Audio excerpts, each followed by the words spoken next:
Hey, there we go. All right.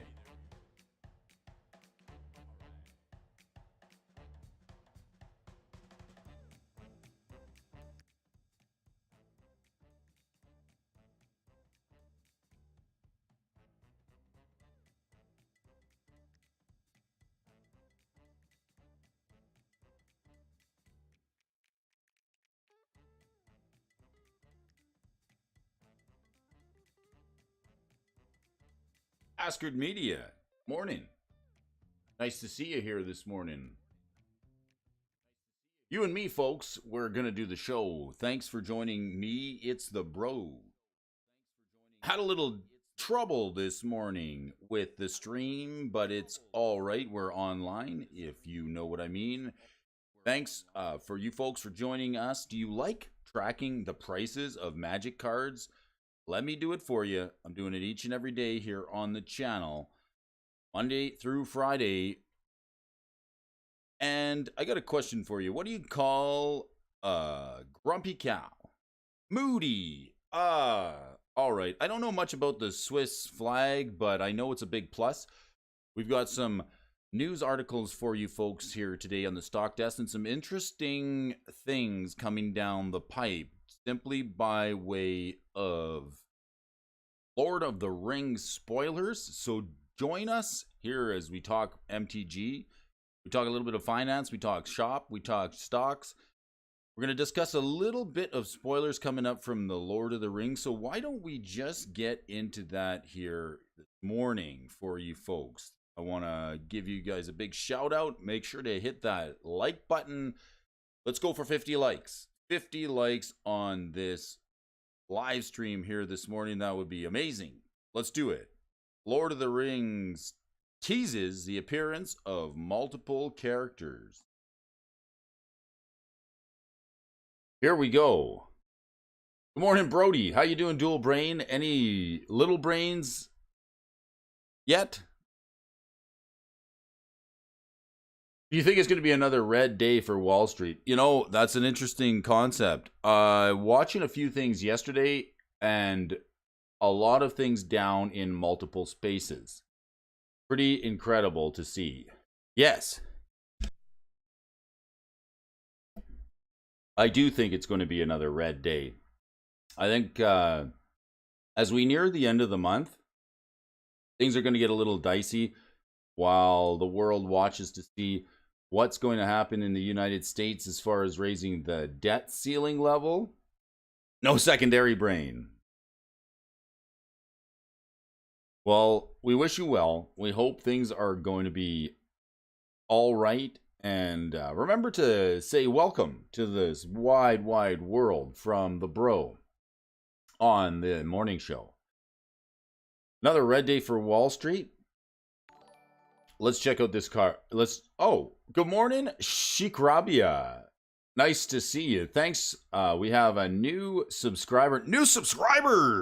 All right, Sheik Rabia over on Twitch. Thanks for joining. I appreciate you for chatting me up. Hey there. Perfect. Excellent. How did you find us? You heard the notification bell. All right. Well, let me just say good morning to Sheik Rabia. This stream is for you, if you know what I mean. This stream is dedicated to new subscriber. Everybody, make sure you say good morning and welcome the new subscriber to the channel. Do you like tracking the prices of Magic cards? Is there enough information out there? Or is there just too much gall darn information? Every time I go to the internet, there's something new happening. People are talking about this and that. Well, if it's in your face, you've come to the right place. Let's have a good show today. It should be a fun one. We've got some funnies for you folks today. A couple of news articles. What do you call a camel with no humps? Humphrey. All right, let's go. Hump Day was yesterday, but here's a Thursday edition. Let's do it. All right, Lord of the Rings previews. Do you like Magic cards? You've come to the right place. Astrid Media tuning in. My friend Dual Brain is in the house. We're looking at this article. MTG Lord of the Ring preview teases appearance of multiple characters. So before we get into this article, I just want to take a trip over to this guy's place. This guy. Have you ever heard of him? Mac Rosewater? Mark Rosewater's Blogatog. Lord of the Rings teaser here. So before we read this article, let's take a look at some of the teasers right off the Blogatog. Check it out here. First up, here are some things you guys can expect from the Lord of the Rings. Let's get that face out of here. Here's some things we can expect from the Lord of the Rings previews. You can expect 5 different card types that get the legendary super type. A decent sized legendary matters theme. New non-mana ward costs. So usually ward costs you a couple of manas, but in this case it's going to be an alternate cost. Solar Gods in the house, bro. Oh, everybody's here. Thanks for joining here this morning. So we're going to have a new non-mana ward cost, a mechanic that's going to return but now references a different creature type. So another new mechanic coming up. What else do we got here? A card that makes a smog token. How do you spell smog? S-M-A-U-G. I don't know if we've had that in the past, but let's check it out. We've got 2 3-color and 1 4-color legendary creature to go along with the 5-color one already previewed. A lot of one of creature type matters cards. We'll also be getting a mechanic that returns that had to fight tooth and nail to get into the set it premiered in. Yeah, working very hard over there. A new creature type gets its own equipment cost. Wow, so we're going to see that. Some counters in the set: Burden, Death Touch, First Strike, Hope, Indestructible, Influence, Life Link, Lore, Stun, Verse, Vigilance, and +1/+1. So next we're going to go over some more of these teasers here. There's going to be some rules text that will be showing up on cards, such as whenever you whenever you attack with Mary and another legendary creature, we're going to create a food token for each creature you control, remove an indestructible counter from Arwen, copy another number of target instant or sorcery spells. Whenever you draw a card during an opponent's turn, create a 1/1 blue tentacle creature token. That seems interesting. Out of all the things that we've seen so far, this one seems to be pretty legit. I like it. Whenever a creature an opponent controls dies, put a 1/1 counter on Legolas. Target opponent gains control of target horse you control. So grab yourself a cup of coffee. We've got some interesting teasers to go over here and some news articles for you folks today. As well as, when this ability resolves for the 3rd time this turn, Gimli fights up to 1 target creature you don't control. We're also going to have, you may pay 0, then pay the equip cost of the first equip ability you activate during each of these turns. Whenever you put 1 or more counters on Aragon, put 1 of each of those counters on up to 1 other target creature.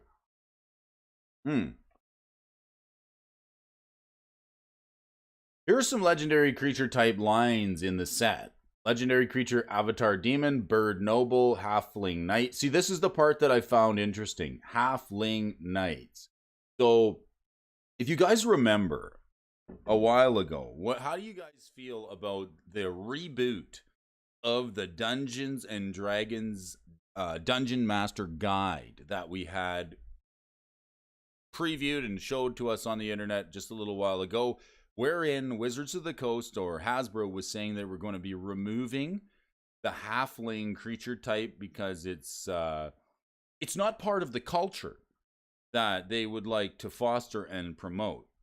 Well, I think it's kind of interesting. There's a lot of people saying, "Hey, I'm going to hold on to my original Dungeon Master guide." Now that ties into Dungeons and Dragons, but half orcs, half elves, halflings sort of fall into that category. So it's very interesting for me to see that the halfling soldier and the halfling knight, it's making it into the Magic the Gathering. I don't know how long that is going to last, but it appears to me that the reason that the Wizards of the Coast Magic the Gathering brand is so important to Hasbro is because they have an ability to manifest within the game the type of culture that they would like to see prominent in the world. And if you know what I'm talking about, we'll get into that a little bit more here this morning. So let's check this out.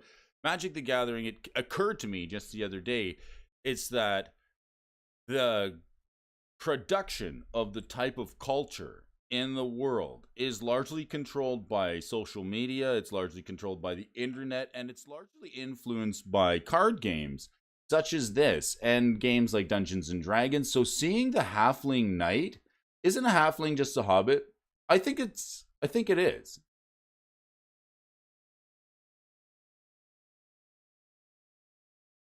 Halfling. They're half the size. We're going to see a legendary creature: horse, kraken, nymph, noble. Nymph. Or I'm misinformed. I could be wrong. I think a halfling is just that, a hobbit, halflings. But it's the term, right? So they could call them hobbits, but the halflings. Spider demon, wraith noble. We're going to see a spirit noble, a spider demon. I'm kind of anxious to see that. It's going to be in the form of Aragon or the spider. Link to the MTG Roundtable Aftermath. Cool. Oh yeah, it's Thursday. So if you haven't checked it out already, Thursday nights is the MTG Roundtable with DJ Longhair. All right, finally, here are some card names from the set. Birthday Escape. All right, these are some names of some of the cards that we can expect to see. These are the teasers.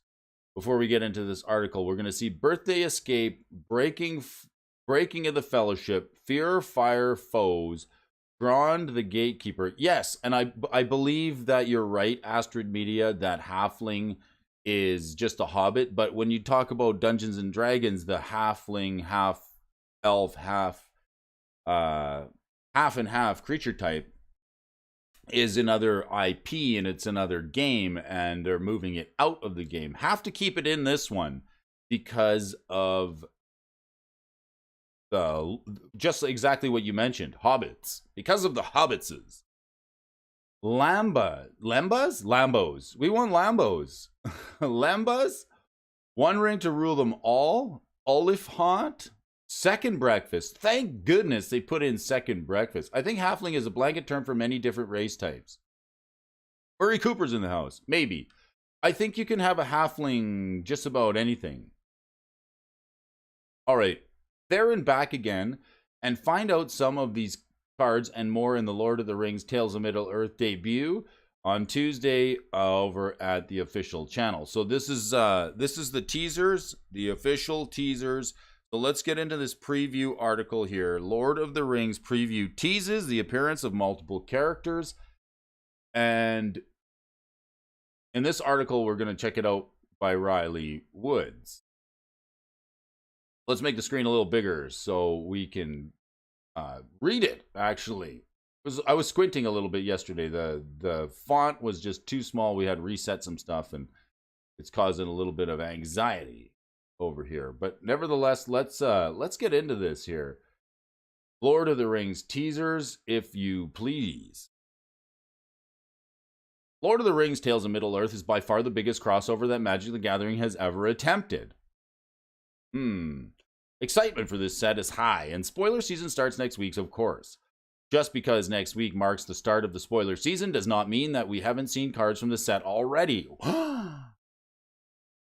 It's standard nowadays to have a first look at the set that Wizards of the Coast can premiere in product to various parties. Akin to these are Magic the Gathering teasers from various creators.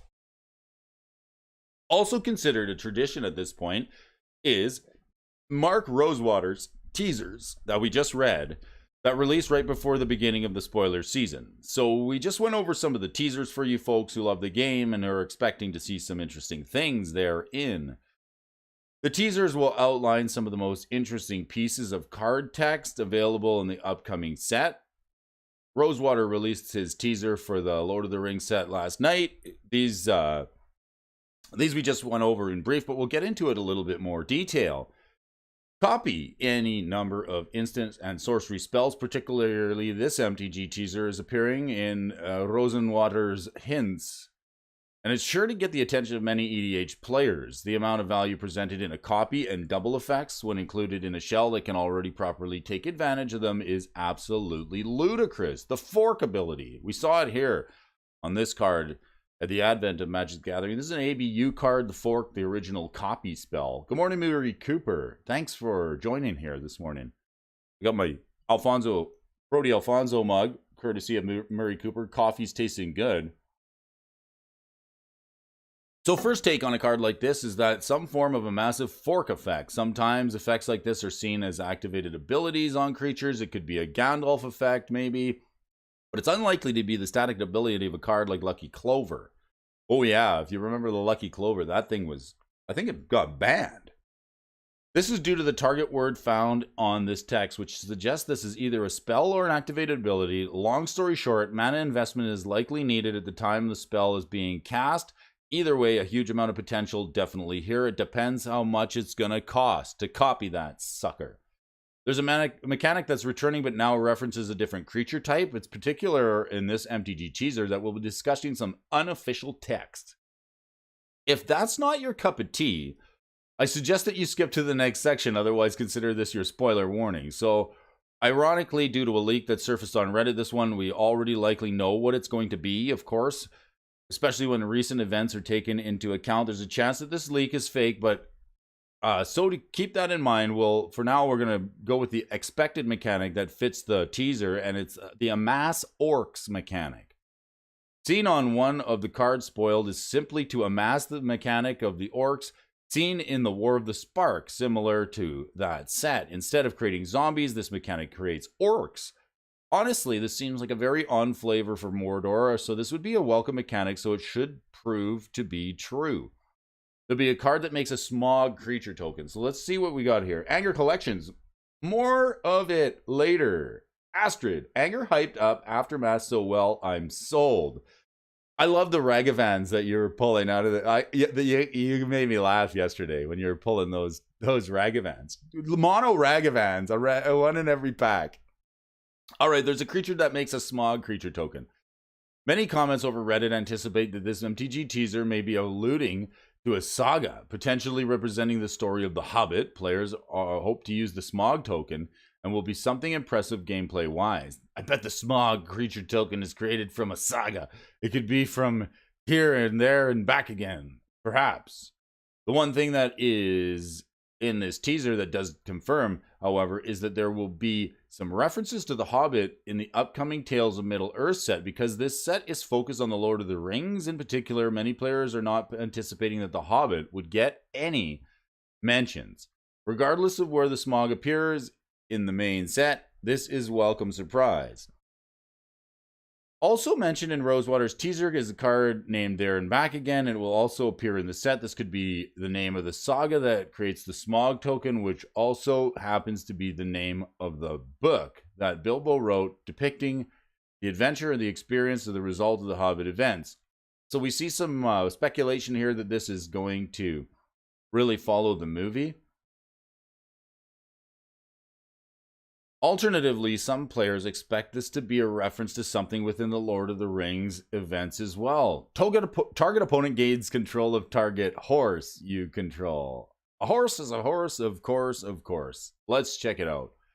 What's bizarre in this line of text, honestly. This gives some heavy Trojan horse vibes, such as this bizarre ability that's tough to figure exactly where it's going and make an appearance. Since you're giving control of one of your resources to an opponent, there's likely a massive benefit to doing this. While there are not a ton of horse creatures available in Magic the Gathering, this will hopefully signal the appearance of some horse's tribal support, like the Crested Sun Mare, perhaps? Maybe that's the horse token generating machine that's going to see a tick up in price. Let's see if we got that already. The Crested Sun Mare. Crested Sun Mare. Our Devastation. Hard to say. It's flatlined. It hasn't really poked up in price yet, but we'll get there. We will get there. So the legendary avatar demon Balrog. Ooh, we got some art here. Balrog, of course, we remember from the movie. We know for certain that the Balrog is appearing in the Lord of the Rings Tales of Middle-earth set. And this creature type, spoiled by Mark Rosewater, has many players expecting that this will have the appearance of the Balrog card. That said, there will also be a subset of players who do not want this to be the Balrog, mainly because it's legendary. There's supposed to be multiple Balrogs. I hope Balrog isn't legendary creature. There were many. What's more interesting is that Wizards of the Coast is printing the Balrog, forced to add one of the most meme-worthy debates in the Lord of the Ring franchise. The Balrog has flying or not? But does it have flying? I think it's going to be interesting to see. Let the memes continue until subscribership improves. Will Entwine return? Perhaps. As we've seen that on many cards, like Tooth and Nail and some others, as mentioned here. Yes, Tooth and Nail. Mark Rosewater teaser states the one mechanic will return that had to fight Tooth and Nail for. This doesn't necessarily mean that he was a reference to the Tooth and Nail card in Magic the Gathering, or that Mark Rosewater was fighting for anything over there at the Wizards of the Coast. But we partially expect that this will be a mechanic reference on a potential leaked Lord of the Rings card. This could, however, be exactly the reference Tooth and Nail card, in which case the mechanic being referenced here is likely Entwine. Many characters references. For one thing, this Magic teaser, well, it teases and pleases. It confirms and is that a lot of characters that did not pop up in the early spoilers for Lord of the Rings crossover have a strong chance of appearing in the full set. Many of that expected Smog to appear in the main set, since it's focusing on Lord of the Rings, not The Hobbit. Legolas, Aragorn, and Gimli's names also appear in these teasers. But to be honest, those major characters not appearing would be quite the miss. However, the creature, could you imagine if they just put the stuff in there, put the characters in there from The Hobbit, and we skipped everything from the Lord of the Rings books or the movie? All right, otherwise the creature type spoiled. They're also hinting the appearance of some other characters who play significant but smaller roles in the Lord of the Rings story. Here's a list of predictions from Redditors in regards to all the creature types provided by Rosenbottom. Avatar, Demon, Bird Noble, Halfling Knight, Halfling Soldier, Horse, Kraken, Nymph, Noble, Spirit, Noble, Spider Demon, Wraith Noble. And these are all rather exciting. With the room added to this set in this Commander pre-constructed decks, I hope to see many more Lord of the Rings characters make their appearances in the crossover. Of course, this isn't everything that Magic Designer has teased in this spoiler set. If you want to see anything else, you can go check it out. $140 for collectors and $50 a box. Great for me opening and selling singles. Killing it over there, Anger. All right. Are you excited about the Lord of the Rings spoilers, the teasers, the upcoming set? This is supposed to be the one.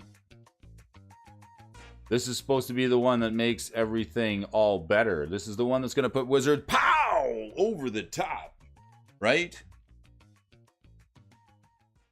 Can you believe it? All right, folks, if you hear that sound, can you hear the beat? Are you tapping your toes and are you tapping your feet? This is the morning show, Magic the Gathering Stocks and Talks. I hope you're shaking in your seat. This is going to be your movers and the shakers for Thursday. Very interesting because it's Legacy Day. What's the quietest kind of dog out there? That's a hush puppy.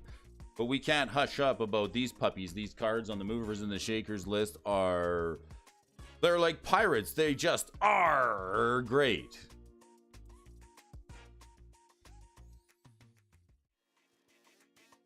Let's get to your movers and the shakers here this morning. Cards, movers, shakers, legacy. This morning, we love the legacy list. Ooh la la. Some interesting... Sorry, I'm really not all that excited. That's okay.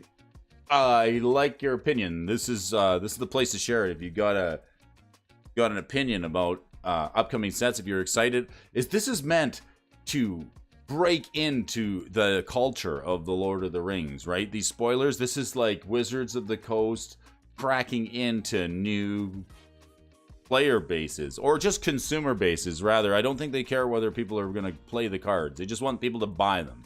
So we're going to be starting to produce some new culture, but just let's watch and see what they do with it. If they strike a nerve with the printing of any of these cards, like we've seen it already, changing up the art on some of the cards. We'll see how they present. It's going to be another red day for Wall Street. Well, we'll talk about that as well. These are your movers and your shakers here for May 25th, 2023. Mistress Factory, the winter edition. This is apparently the best one, the most sought after one because of the snow coming across. I get that makes sense. All right, Mistress Factory, this is the best one, the winter one. Out of all of them, like from the original, this card's been reprinted plenty of times. Why is this one so desirable? Well, because it's the original one from Antiquities. And if you want to talk Antiquities, you got to consult with the Dual Brain, because this guy is a fellow fine connoisseur of hardboard intellectual property. Mistress Factory being reprinted many a times, and I was just looking here for, there's another assembly worker card, right? It's the Urza's Factory. Is that what it is?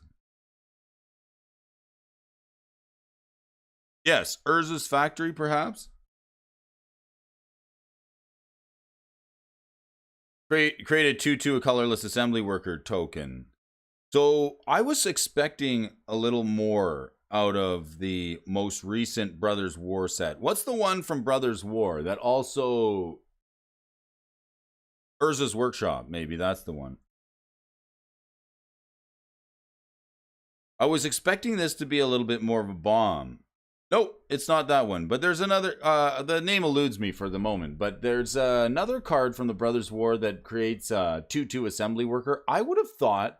myself, I expected a little bit more out of this Brothers War set, and I don't mean to complain too much, but what I was thinking was that we were going to get something that works with the candelabra, and I thought, and I for sure thought that we were going to get something that works with, with a one of these factories, because the assembly worker in the 2/2 that gets +1/+1. I thought we could make an 8 factory deck. I thought we were going to get a little bit more support and possibly push this card up, but we didn't see too much of it. We just got another ability to give a assembly worker +1/+1, and then we got this guy. So that's okay, but I mean, I was hoping for something a little more better to untap with the candelabra from Antiquities, and then this is the chart on the factory, the winter factory. It's seen a couple of pretty big bullish market cycles.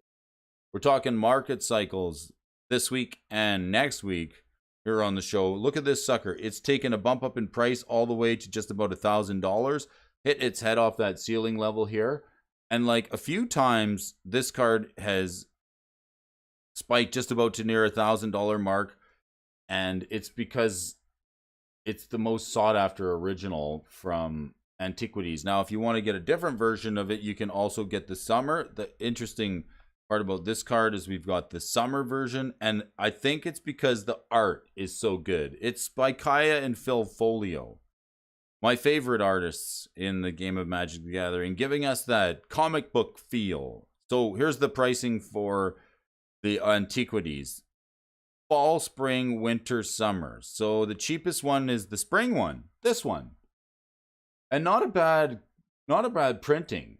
The volatility is definitely on the winter one, but this one has definitely got some nostalgia to it. There's some people that want to collect. This is sort of the beginning of alternate art versions of cards, where we've got 4 different versions of the same card, 4 different arts in different seasons of the same card in the same set. So very well done.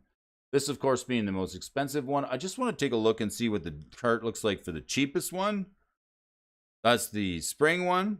If you don't want to get the winter one from Antiquities, you can get the spring one. It's still going to have some nostalgia value. And if we look at the chart on it, yeah, it's been up to about $150. It saw a couple of market cycles as well, touching the $100 mark instead of the $1,000 mark. Even around Strixhaven, this thing has popped up in price. So that's okay too. Put in some lines on chart, ceiling at about $100. I don't know how long it's going to take to get back there. It's quite possible it may never do that in the near future. But alas, we're going to be watching it. Decks using this card. Babala Saga. My favorite card to say, and it makes me think of Tommy Siddons. We want to build ourselves a Gabagool, Babala Saga, and Presquito deck. It's going to be, and we're going to tap the mana, you know? We're going to tap the mana with the Babala Saga and the Gabagool while eating some Presquito. I love it. Babala Saga, this is just so fun to say. Human Warlock in the Golgari colors, green, black, 3/3, sacrifice up to 3 permanents. If there were 3 or more card types among the sacrifice permanents, each opponent loses 3 life, you gain 3 life, and you draw 3 cards. So this Mishra's Factory is a good sack target because it's a land and a creature. So you just sacrifice one of those, and that gets you artifact, creature, and one of those. You get the 3 card types, I think. I think you do. Triple trigger on Babala Saga. Triple trigger. Good morning. Feeling bigger and better on the show. Mox Diamond. Oh, here's a card that you want to wait to get on sale. We're waiting for this bearish market. Everything's bearish right now.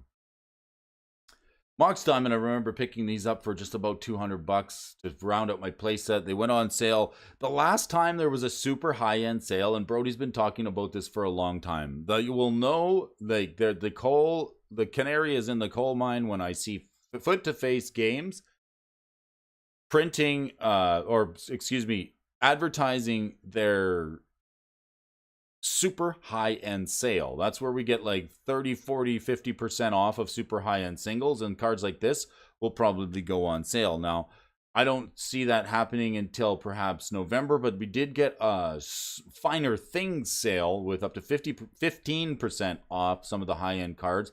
But until we see the super high-end sale over at Foot to Face Games with like 30, 40, 50% off high-end singles, that's when we'll know that the other shoe has dropped, and the big stores are going to need to start giving sales on their high-end inventory in order to make rent. If they haven't diversified into things like Frisbee golf and other games just yet, this is going to be the time we look to pick something like this up. Are you a high-end collector? Do you like some of these expensive cards? Are you a legacy player? This card's been in legacy a number of times. I'm just going to pull back the chart on it. This thing's seen a couple of bucks in price tick up. It's very strong as far as a Mox goes. This card was very cheap back in as far as 2017, taking a little tick up in price. Now let's this is the other thing too. When you look at these charts, it's hindsight's 2020. It always is easy to look at some of these charts and go, oh yeah, it looks steady. But let's take the chart back to right around here. Ixalan, right? I mean, Mox Diamond sitting at about $30. It was fairly expensive. And then we got Innistrad and we got Eternal Masters. And then that gave this card a little bit of a pump. Actually, just about reaching the $100 mark, right? So we got to the $100 mark right around Innistrad Double Masters, and it sat there for a very long time. And then when you woke up one morning, this is when reserve list buyouts were very, very hot. This is when my little brother Rudy was getting a lot of attention on the internet and building his following. And there was folks doing reserve list buyouts, copycats, and everything else. This card took a double up in price, hitting over $150, $200 in fact. And then this is sort of what happens. Okay, let's right around here is that people will wake up one morning and see a card like this go from the $100 price tag to the $200 price tag. And then either some people are just going to throw up their hands and say, damn it, I missed it. I can't get it. I have a Mox Diamond damaged next to damage from my childhood. Still playable. Still playable. It's got some value. Morning, MTG Hillbilly. Thanks for joining here. So a lot of folks will throw up their hands and say, hey, you know what? It just doubled in price. I missed it. I should have picked it up. But then we changed the chart on this. Let's scroll it back into like just modern times.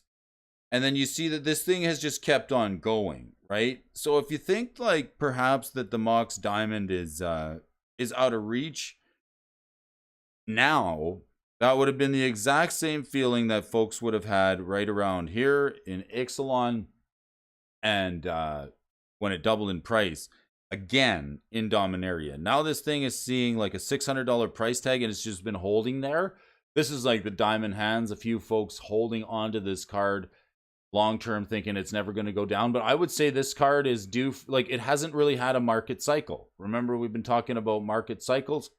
It hasn't had another market. It's had two market cycles, one here and here, but on either one of those, it hasn't really come to the 50% haircut. So we're waiting for the 50% haircut to pick that up.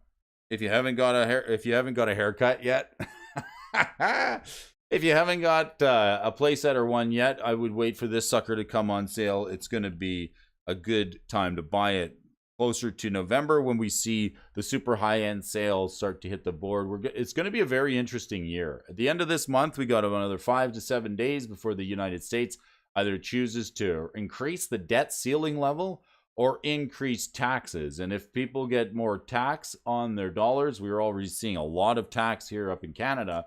Neighbors to the north, taxes, duties, all those ways of getting into your wallet and taking a little bit of your hard-earned money and putting it to something else and sharing it with more important people's friends.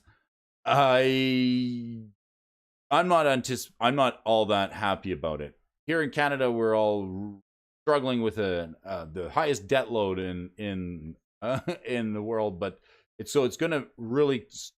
What I'm trying to say is that it's going to really turn the market here if people need to get cash together in a hurry. Cards like that, magic cards, expensive cards, are going to be the ones that people end up ditching, and that is going to cause the price to possibly go down. And then the card stores are going to want to get something for them before the prices tank. Some of these have been sitting very comfortably going east to west for the last little while and not moving anywhere. Tropical Island, this is the bane of many Commander players' backs. This is the pain in the butt. This is the reserve list card that most people would hope that Wizards would finally reprint. Or perhaps give us something better. Just give us a land that enters the battlefield untapped, taps for 2 different colored mana, and lets you scry. Be very easy, and I wouldn't put it past Wizards of the Coast to like power past the original dual lands. At some point, it would be a way to capture a lot of market and folks that are looking to buy singles.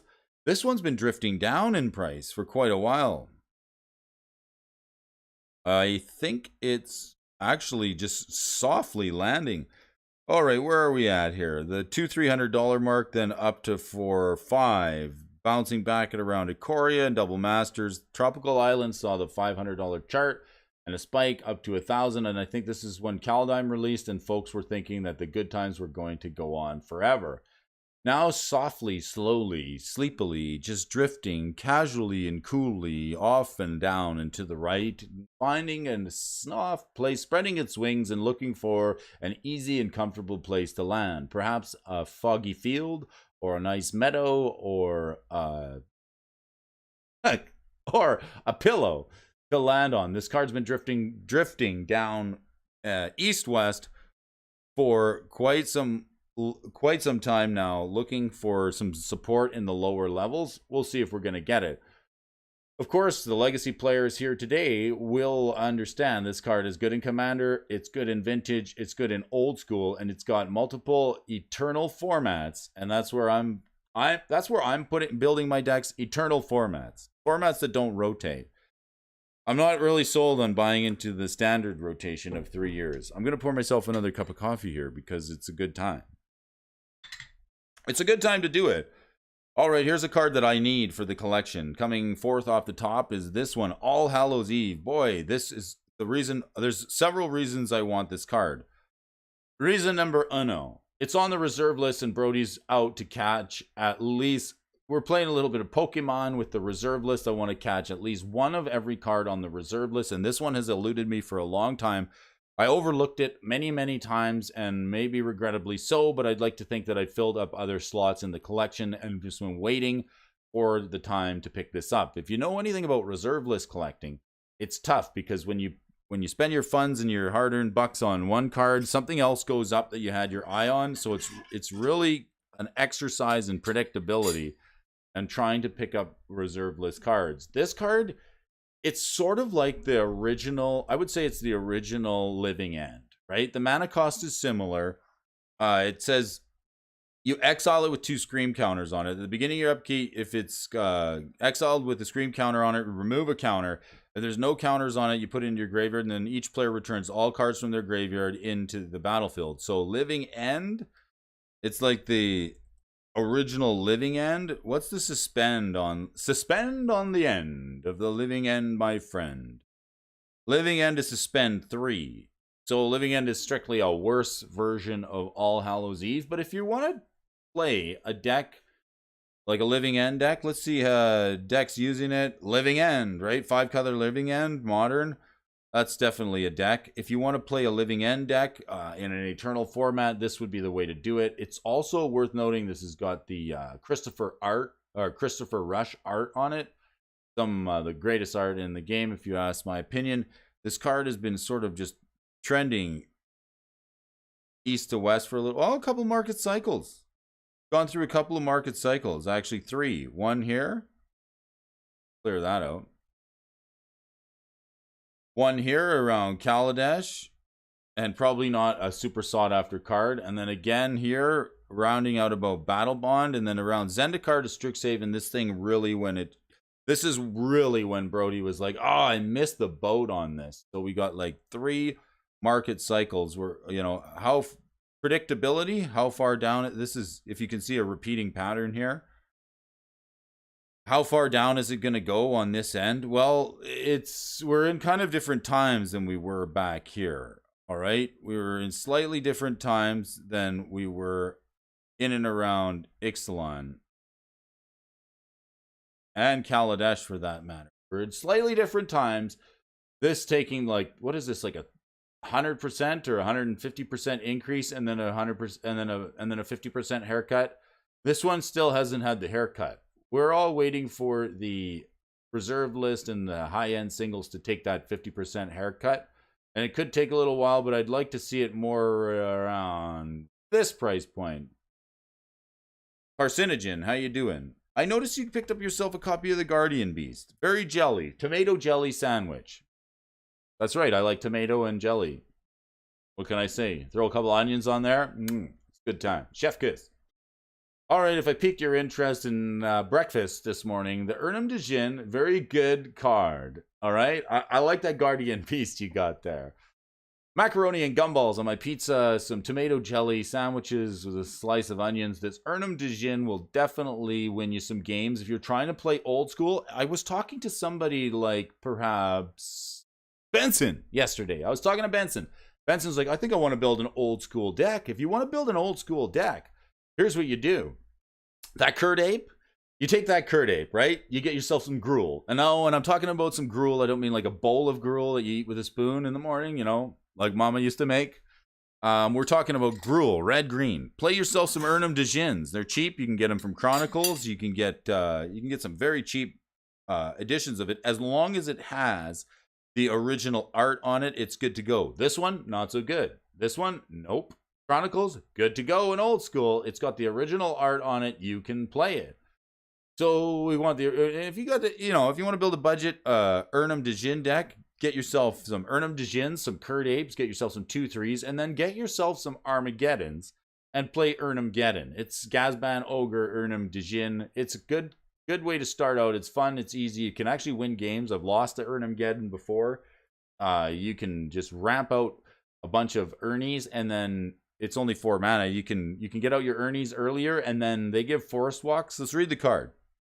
This was the Oli Rad deck. If I could meet a couple of the original players of Magic the Gathering Pro Tour players, it would be Oli Rad. I'm not even kidding. One of my favorite players as a kid. I was like, that long-haired friend of mine definitely needs to win. But he didn't end up finishing fantastic in all of his games, but a very good player and the first person to use sleeves in a Pro Tour.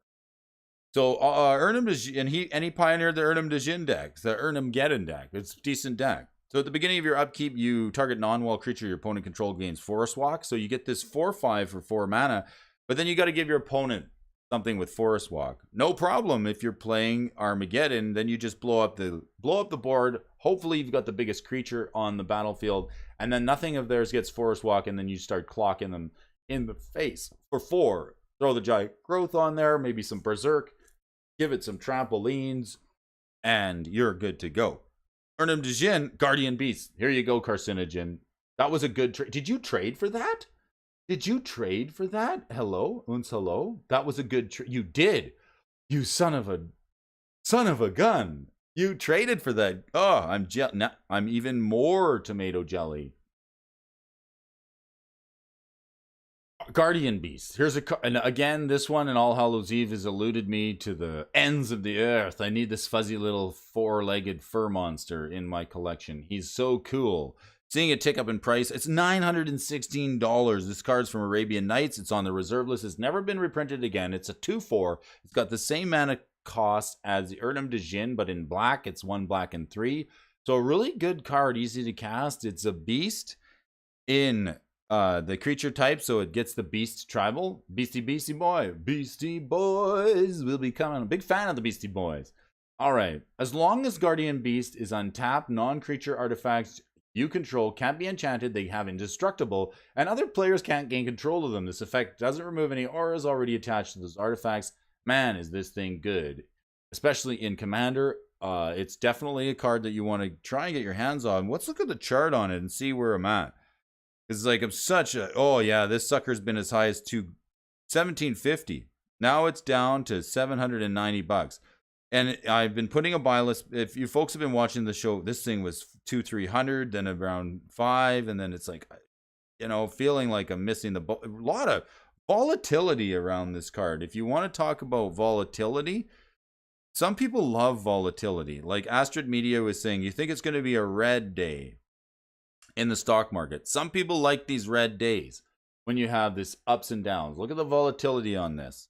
Hitting what is that, $1,700, then down to $500 or $600, then back up to $1,550, then down to $600, back up, and Pabo, the Phyrexia, all will be one, and then back down again. Now it's sort of setting down on a downward trajectory.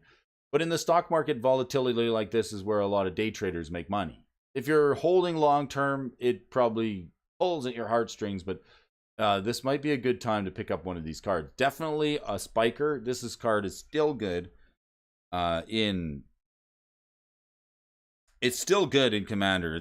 It's very, very playable. Rock of Kerr Ridges. This is a funny card. I think it's super funny because it's red and 3. It's a single colored pip for a 3/3 flyer in red. And like there was a card, and it's on the reserve list, arguably. And how do I know they're going to reprint cards on the reserve list. Not the same name as the card. They're not going to reprint it. They're just going to overdo it. They're going to shoot over it eventually. And the reason I mention that is because of this card, the Moonveil Regent card. This card has the exact same mana cost. It's 1 red and 3, and you get a 4/4 flyer. And it's not on the reserve list. Plus, it's got a bunch of text on it. It says when you cast a spell, discard a card from your hand. If you do, draw a card for each of that spell's colors. When Regent dies, it deals X damage to any target, where X is the number of colors among permanents you control. So a card like this, a 3/3 in the rare slot and with flying with a single red and 3, is definitely on the reserve list. But like, if they can do this while sneaking this in and saying, hoping nobody would notice, haha, we noticed here. This is definitely, yeah, it's 9:30 and the market bounced up hard this morning. The market is waking up hard this morning. Bouncing straight to the roof. So the Rocket Courageous card, is anybody playing it? I don't know. It's on the reserve list. It's probably something that you want to, you know, if you're a reserve list collector, sure, why not? The unlimited version, Alpha, Beta, Unlimited, and then revised, it's not all that much better. But if you're playing old school and you need a 3/3 flyer with a single red pip in the mana cost, then this is the way to do it. It's a little cheaper to afford than the Shivan Dragon. It's 4 mana, it's a 3/3, and it's not double red. If you're, look at the chart on this sucker, just been bottoming down in price. This and Sedge Troll are a couple of cards that I just always wondered about why they made them on the reserve list. Transmute Artifact, this is a good card.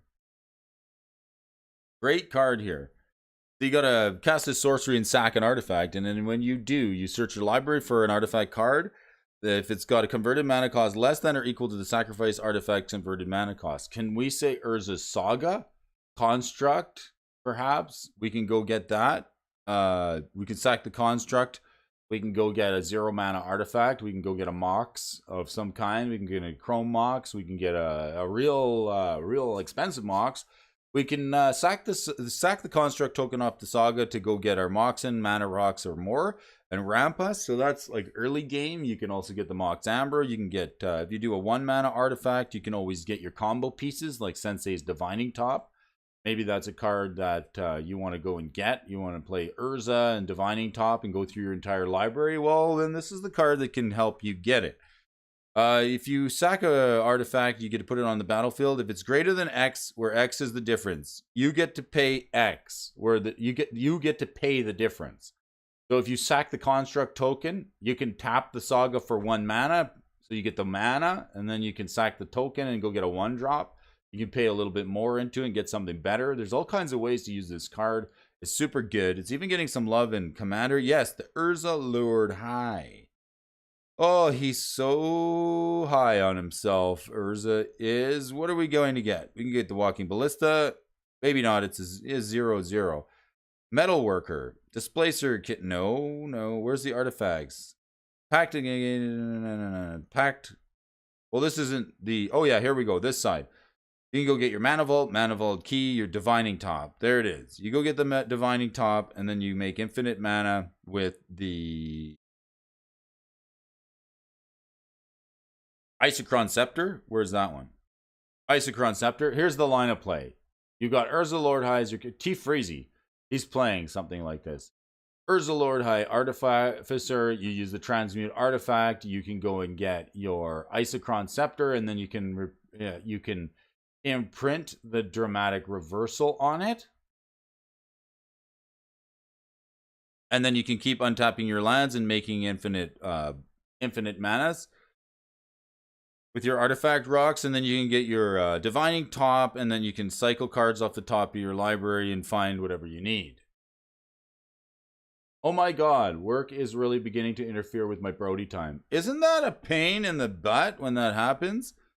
I've been working a little bit. I had to get some sleepy last night, so I'm feeling a little bit better today. I had some sleep. It's good. Very lucky, Mrs. Alfonso taking care of me, letting me sleep and rest up, because I'm like Murray Cooper. I'm running on just on embers these days. All right, let's check it out. I love it. Murray says he's in a Constant slate of sleepwalking from time to time.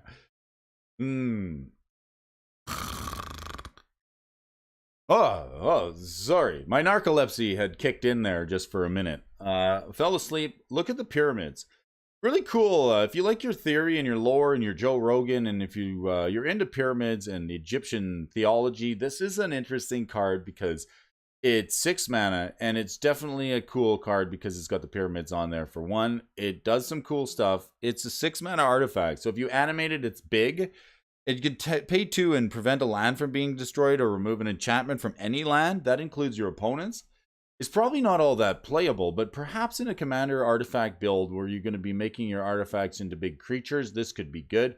Brody picked up a playset of pyramids back in the day. This card has been bought out many a times. It's funny, it was a Target. Somebody bought this out and pushed the price up all the way to $1,000. Can you believe it, right?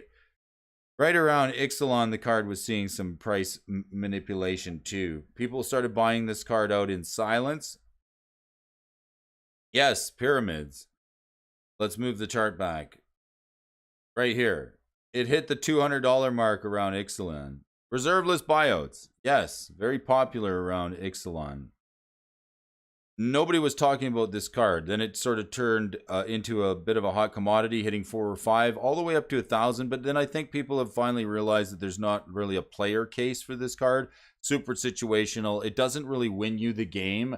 This is sort of an homage back to when Magic the Gathering had, like Timmy's would play it. It's like, I'm not playing to lose. I'm not playing to win the game. I'm just playing not to lose. This card doesn't necessarily win you the game. It's not a win condition. So people playing it like myself would usually get stomped on because it doesn't actually win you the game. It just helps you not lose the game. I should get this card. This is a good one.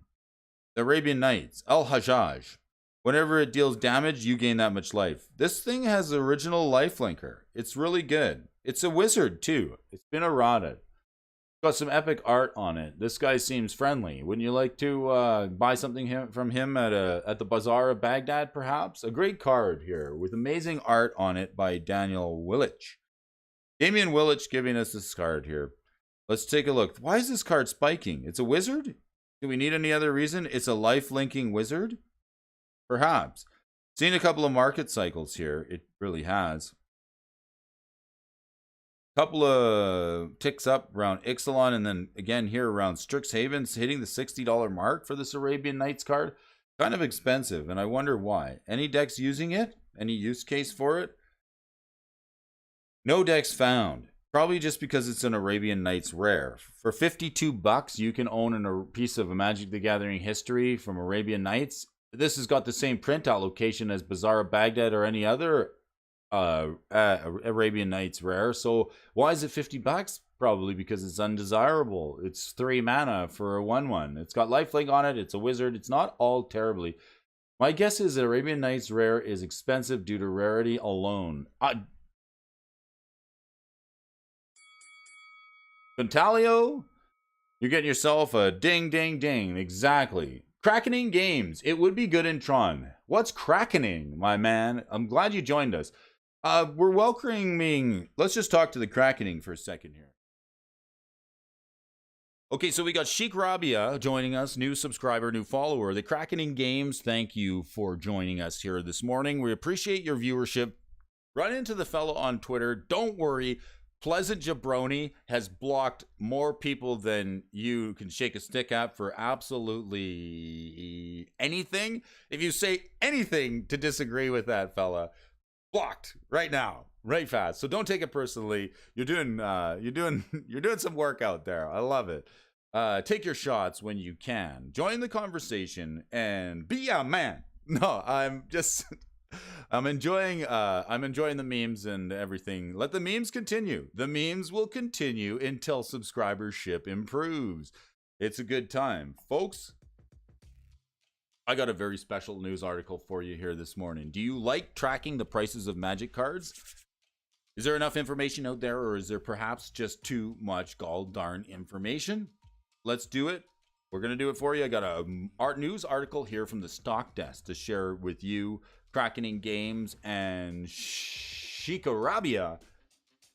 This is going to be your news article here from Matt Grzecznik. I finally said it. I finally said it properly. New Horizons Spring Secret Lair 2023. Matt's back with his eyes on the Spring of 2023 Secret Lair Super Drop. What singles are worth picking up? Let's find out. Welcome to the Magic the Gathering show, where we talk stocks, we talk finance, we talk a little bit of fun, we crack a few jokes, we have a good time. All are welcome here. This is the show where I get to share my thoughts and opinions on Magic the Gathering cards, and you can too. We like to share Matt Grzecznik's opinion here on this Magic the Gathering article, introducing the Super Drop 2023, consisting of 8 different secret layers wrapped up in one sensational seasonal package with a little bit of spice and some Biscuito on the side. All right, maybe not so much, but I miss Tommy Siddons. He's not here today, but he'll get here. This includes 3 Halo Foil March of the Machine showcases representing the multiplane resistance to Phyrexian invasion. There are also 3 art series layers celebrating different artists from recent years, as well as 2 additional guest artist appearances in the cool ocean breeze nature of adorable products. Right off the bat, let's consider some of the numbers associated with the products. March of the Machine showcases priced at $50 each, with the remaining products priced at just say $30 in non-foil and $40 foil. FYI, the only secret lair that Brody has ever been interested in buying is, drumroll please, the Walking Ballista.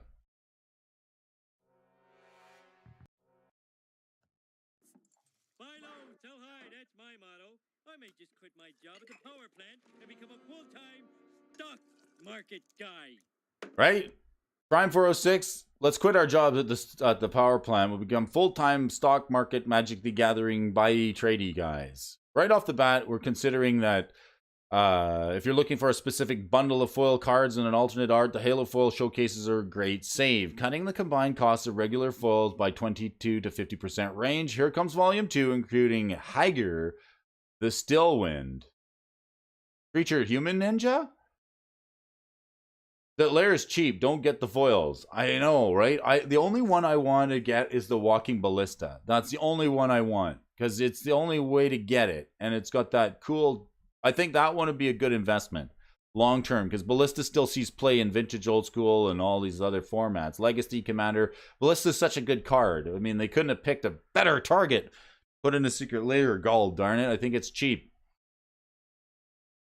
Which is currently at $110 in the foil. Okay. On the other hand, combining the prices of non-foil counterparts, the first 2 volumes would cost around $30 to buy the individual singles in each. If purchasing all the singles from their cheapest printing in the volume of 3 at the time of writing, you would expect to spend $50 due to over half the layer being in the $10 price range. Artist series is a bit more balanced in terms of pricing, with each of them containing a reprint of a high foil multiplier original printing. So here we go. Linvala, Keeper of Silence. Okay, let me just... Which Linvala do you folks like better? Which Linvala do you like better? Give me the new one. Give me the old one. And let me just ask you folks. Let me ask you a couple of questions. Linvala, Keeper of Linvala, Keeper of Silence. All right, which art do you like better? This one or this one? You like the original one with 4 wings and a midriff and some more dubs and light hair? Or the dark hair and 2 wings and a cloak and some armor ready to go to battle? Which one do you guys like? Which ones do you guys like better? DJ's got his gear on. Hard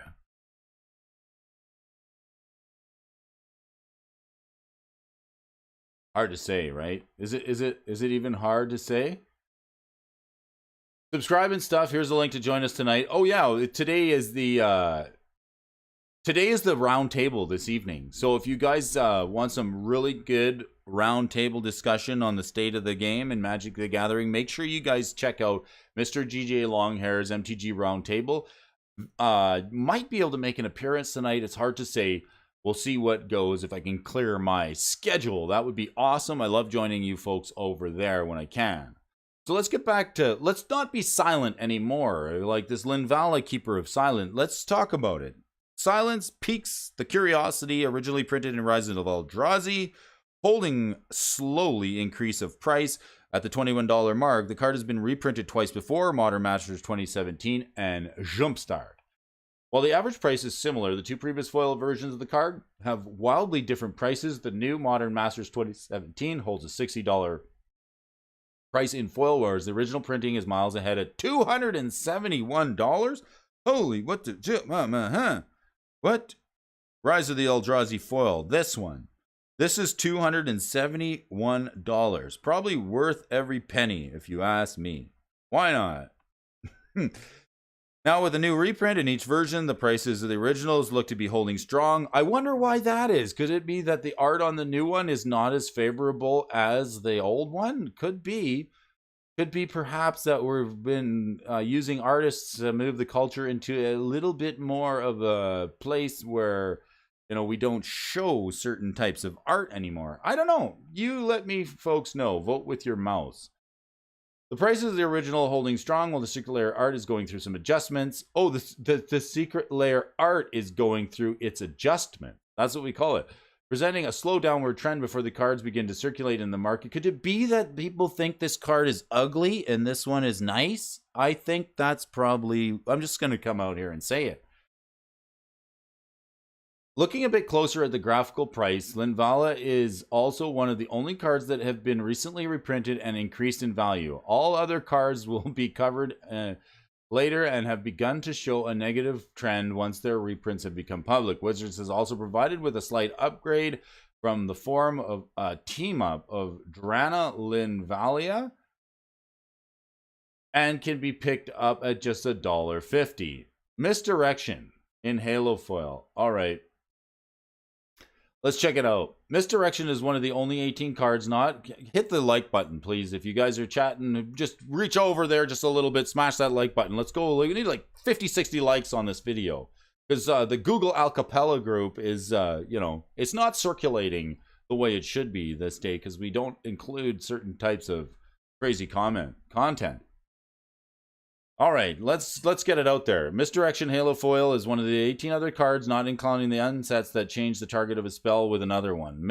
I like Narset's Reversal a little bit better, but offering a unique ability with different various upsides, downsides, and restriction. Most notably is the one of these 18 cards where the mana cost can be completely avoided. Recent times, at least on my own playgroup, an argument has been made surrounding the playability of Bolt Bend in EDH. Bending some bolts. Hey, this spell costs 3 less to cast if you control a creature with power 4 or greater. Change the target. Oh, wow. So it costs 1 for Bolt Bend if you got a power creature greater. And then this one has got the alt cost, the misdirection, the exile a blue card in your hand and then change the target of target spell. This is really good. 5 manas for it. This card mimics the cost reduction effort, but doesn't come without its drawbacks. Misdirections already come in a wide variety of EDH decks, unlike any partner combination. Chrome, Leviticus, I'm just going to skip that, Ludovic's Opus, and it's all Vintage and Legacy playable. While currently seen as a sideboard card in Oath of Druids, some versions of Doomsday and the price of Misdirection has remained accessible throughout the years. Actually seen some play. Originally printed in a Mercadian Masks. Let's look at the Mercadian Masks version. Misdirection. I want to see how much the original Mercadian Masks version is, because that's going to be the foil one. Oh, yeah. We've got heads getting lopped off. There's floating heads, some arms, and some other cool Paulo Parente art on this card. This seems really good. This one's the $270 version. Ay, caramba. Mama Gusta. This is an expensive card. Wow. Now that's an aggressive price spike if I ever saw one. All the way, boy, did we sleep on this one. Mercadian Masks foils. I'll tell you, where's the money, Brody? It's down there somewhere. I'm sure I can find it. It's the money's in Mercadian Mask foils, Lauren foils, Shadowmoor, Eventide, and Morningtide foils. Even in the common and uncommon spots, it is. It's kind of taking on some of the better foils, of course. So the original in the Mercadian Masks block, the price has largely bottomed out at an all-time $2.62 before beginning to climb back up in 2021. It's about $10 now. The original foils remain largely sought after with the current price of $257, with only one other foil printing of the first conspiracy set is $18, and the Secret Lair reprints are boasting a low $10 average. With the original price and Secret Lair foil matching closely in value, the card is likely to maintain an upward trend in both versions as the demand will slightly increase without proportional increase in supply. Grand Abolisher. Okay, Grand Abolisher is an ideal addition to the Secret Lair, catering to both veteran and new players. This card has demonstrated a resilience against power creep in his limited printings and making it a valuable find. It's very good in green, white, and Death and Taxes decks. It's originally released in M12 with the only one previous foil printing since it's been reprinted in Commander 2014 and Arch Enemy Nicol Bolas. The regular printing of Grand Abolisher have experienced a significant price surge, going from $10 in 2020 to $30 today. The foil variant has also witnessed a substantial increase in reaching the high of $135. Wow. However, the non-foil versions have recently declined in price due to the introduction of another reprint. Surprise, surprise. Let's get that money, shall we? All right, Wizards of the Coast. Some people like the old one. We're getting a 50-50 split. 8 votes. Some people like the new one. Thanks for voting. Awesome. I appreciate that. The new artwork is priced at around $22. The foil version is $32. Interestingly, I mean, the current version for the Secret Lair is comparable to that of the original non-foil version, while Grand Abolisher sees moderate play and format. That is a lot of decks, right? HODL. It's good in a lot of decks, it really is. While Grand Abolisher sees moderate plays in formats like EDH, CEDH, and occasionally modern sideboards, its unique protection effect makes it noteworthy inclusion to any white deck. It costs 2 white, it's a 2/2, it's a human cleric, and during your turn, it basically turns Magic into a game of Pokemon. Or Hearthstone. You can't play during your opponent's turn. They can't cast spells or activate abilities of artifacts, creatures, and enchantments. A pretty cool card that balances out the board. It's hard to get rid of. It's almost as annoying as Teferi, the little time raveler, but it's definitely a 2-mana card that can be slotted in a lot of decks and actually win games. Playing against the blue mages, the counter magic is real when you're playing in the Grand Abolisher. It just abolishes opponent's ability to play during your turn. While this trend is unlikely to repeat in the US market, the card can be currently considered undervalued due to its misalignment from the previous version in foil. In conclusion, the Winter Super Drop 2023 article discussed the impact of Secret Lair printings on card prices and the opportunity to acquire them at a discounted rate compared to the original versions. The Spring Super Drop 23 follows a similar concept, offering players the chance to obtain specific singles in foil or curated bundles to enhance their collections. This presents a reasonable value proposition for players seeking the particular cards. However, it's crucial to consider the selection of the cards and their ability to newer players. In this release, certain cards have had limited previous printings, making them suitable candidates for redistribution in Secret Lair, although there are benefits for the player collector, and many remain skeptical about the concept of Wizards directly selling cards to the resulting product fatigue. Well, it's not just the we'll talk about that for just a second here, but I want to thank Matt Grzecznik for his next installment coming up. We're New Horizons as we assemble a Secret Lair Commander deck from cute to brute. Excellent article, easy to read. It flowed like water. Like we read an article yesterday. It was a little bit bumbly, filled with a little bit of conjecture and like personal opinion and like my win hards. Like this article, like Matt is such a good writer. The words just flow off the page. The concepts are clear and there's no connecting personal opinions to Other just very well written article. I can't appreciate it more. Matt's bringing us the release of this article. Started playing since the release of Dragon's Maze, and then has tried to experiment with all formats before discovering the love of EDH and Pauper. Piloting the same Jund deck for over 10 years, now trying to understand and break Sealed as a format. If you're over on the Twitter bots, if you're over on Twitter, make sure you hit up Matt Grzecznie. Let him know what a great article he's written and a great job that he's doing, bringing a little bit of something to talk about here over at the Stock Desk. When I found out my toaster wasn't waterproof, I was shocked. And I'm a little bit shocked that today is Thursday. As we've talked a little bit about Magic the Gathering cards, do you like tracking the prices of Magic the Gathering cards? Is there enough information out there? Do you like waiting until the weekend and getting your Magic the Gathering news when all the spoilers have already come out? The teasers and the pleasers and the article-leasers have already been written and everything's been talked about. If you want old news, watch Magic the Gathering news on the weekend. If you want to stay up to date and current in what's going on in today's events, check out the morning show with Brody Alfonso here, where we talk stocks. You can share your opinions. I share mine. All are welcome here, and you're more than welcome to do it. Just a reminder, tonight and Thursday evenings, Mr. DJ Longhair hosts the Magic the Gathering Round Table over at his channel. The cops are at the door. I think it's the Pinkertons. I can hear the sirens already. The Pinkertons are here. They've caught on to us. We're making a little bit too much progress cracking the format and figuring out what's going on in the culture of the Magic the Gathering and what's going on and what's changing and what's coming new to get into your wallet in this bearish state of a market. What are we going to do? Where do you put the money, Brody? What are you picking up? What is your play? Are you staying away from new products? Are you getting into old cards? Are you picking up some cheap foils? Stuff on the reserve list? What could it be?